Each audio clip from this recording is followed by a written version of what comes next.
Ý đến vô thạch thao thì cái con thạch lo nhanh thử mấy mới ở nhà mà mẹ mới sân nhanh thử mấy chia đó thạch thao hai nhớ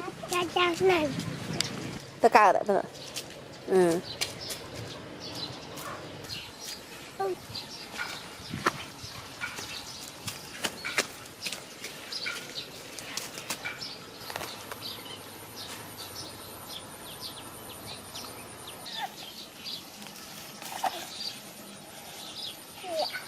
Bài mẹ mơ không? Đã cho ông thọ con á.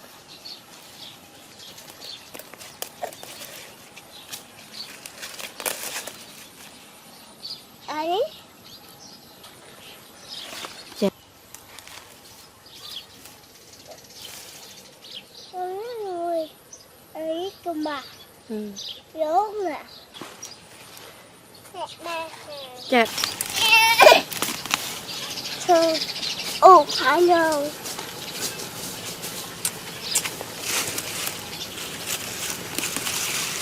Oh.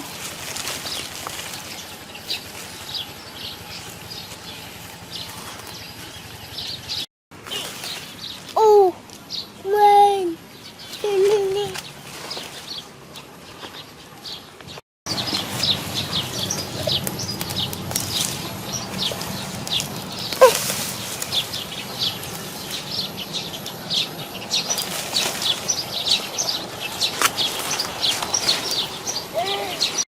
Nè, tụi nè nè. Lộ mới chả? À, Thấy. được ngắm á, vô được.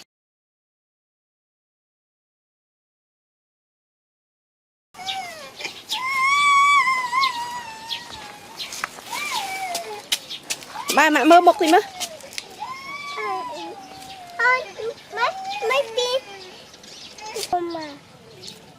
Năng ấy cái này đến. Cô khùng. Không không nhắm hai nhát.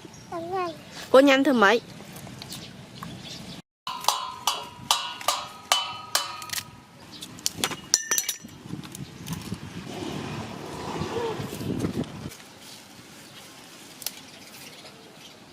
Hợp bài mẹ này. Mẹ mơ tim mở. Ôi trời ơi ta. Giờ được thi ghế. Ý đến vô thạch thao thi cái con. Thạch lo nhanh thử mấy. Mới ở nhà mà mẹ mới sân nhanh thử mấy. Chia đó thạch thao hai nhát. Hợp bài mà bài hay lộ mà.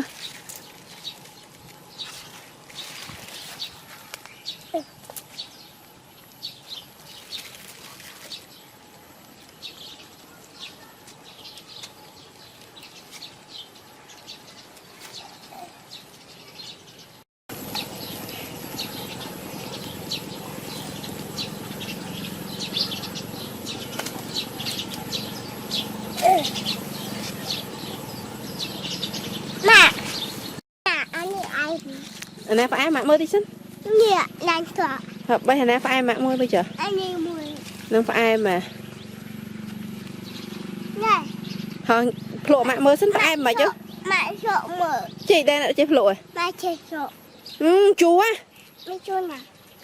Chú ai em chứ? Anh này. Ba em mẹ mơ mất chú ai em. Của ai?